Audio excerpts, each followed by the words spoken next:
Napatawag ho kami, ito ho'y kaugnay doon sa usapin ng money ban. Parang bago na naman hulatin muli marinig ito hong money ban, no? Paki-explain nga ho sa amin, ano ho yung konsepto hong ito at paano ho yung mga pulisiyang ipapatupad ho dito sa ilalim ho ng Commission on Elections? Kasabay pa rin po ng BSO, Barangay at Sangguniang Kabataan Elections, Attorney.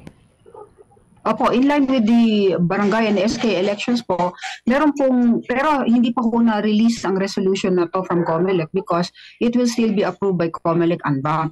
So heads up lang po ito or pakauna muna na sasabihin ko sa inyo. So meron pong money ban na tinatawag or resolution kontra bigay. So yan po yung, ang purpose po nito is to curb yung pong vote buying natin na ginagawa nila during elections. So, what is prohibited here is the carrying of cash po na more than 500,000 5 days before elections. Yan po yung pinagbabawal. And then, the COMELEC plans to monitor the splitting of money. Yung pong from 100, yung for example 20,000 pesos yung dala ng tao, is split nila yan into 150 and 20 pesos. And then may isa pa po, it targets to cooperate with yung mga digital platform na pagbabayad tulad ng PayMaya and then yung pong mga GCash. Yan po.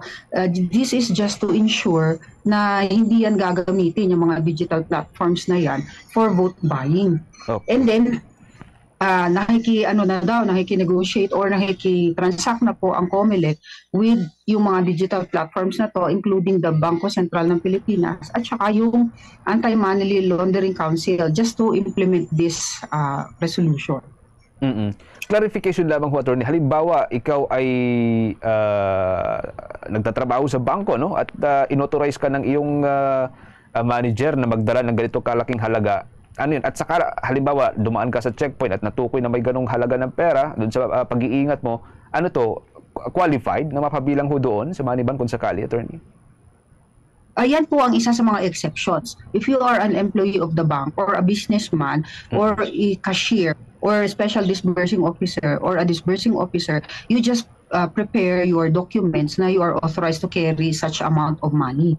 Okay. So, yan po yung buong itatry nilang ma-apprehend doon po sa ating mga checkpoints na nakatalaga na po ngayon. Then also, magtatayo po sila ng committee na pwedeng pag-sendan ng mga complaints tungkol sa vote buying.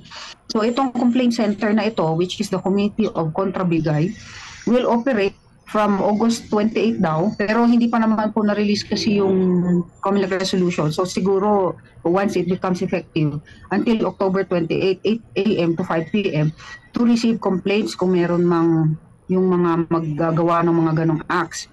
And then, from 24/7 na po ito mag-ooperate from October 29-30. Yan po yung ilalabas nilang COMELEC resolution, which is still subject for approval. Okay, sige. Attorney, ang ating katandem, si Bumbu Ever, meron din mga karagdagang katanungan, Bumbu Ever? Yes, Attorney. Yes po. Magandang umaga po.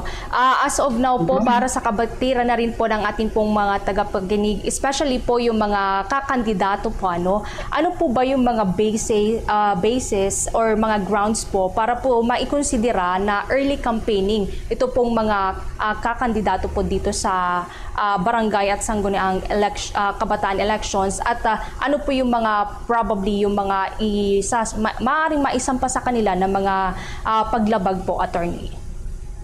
Okay po. I-explain ko po muna kung bakit merong premature campaigning ngayon. Kasi po nung panahon ng automated elections, we are implementing COMELEC, hindi po, yung Republic Act 8436 or as amended by Republic Act 9369. Ito po yung automation law. The candidate does not become a candidate until the beginning of the campaign period. Kaya kung naobserbahan nyo po ng automated elections, meron na pong nangangampanya, hindi pa lang nagsimula ang campaign period. And they do not get punished for that. Kasi po, sabi sa 8436 modified by 9369, which is the automation law, they do not become a candidate until the beginning of the campaign period. Pero ngayon, the automation law will not apply. So, ang mag-a-apply na ngayon is the Omnibus Election Code. Kaya mare-revive na tuloy yung Section 80 of the Omnibus Election Code, which is yung pong premature campaigning. Kaya the candidate now, once he or she files a certificate of candidacy, becomes a candidate at the time of filing of the certificate of candidacy. So, yung mga acts na pwede kang ma-prosecute dito is pagka once na file ka ng certificate of candidacy mo, nagbigay ka na ng mga polyetos, nagtayo ka na ng mga naglagay ka na ng mga posters, and then nag-advertise ka na sa TV or radio, and then you go around, motorcade o kaya house to house, yung mga yan po, all those which acts constitute campaigning and in the furtherance of para iboto ka ng mga tao, yan po is premature campaigning basta hindi pa siya nakapasok sa campaign period. So ang campaign period natin starts po sa October 19 to 28. Outside of that, premature campaigning na po yun. So you can be prosecuted for premature campaigning, which is a ground for disqualification under Section 68 of the Omnibus Election Code.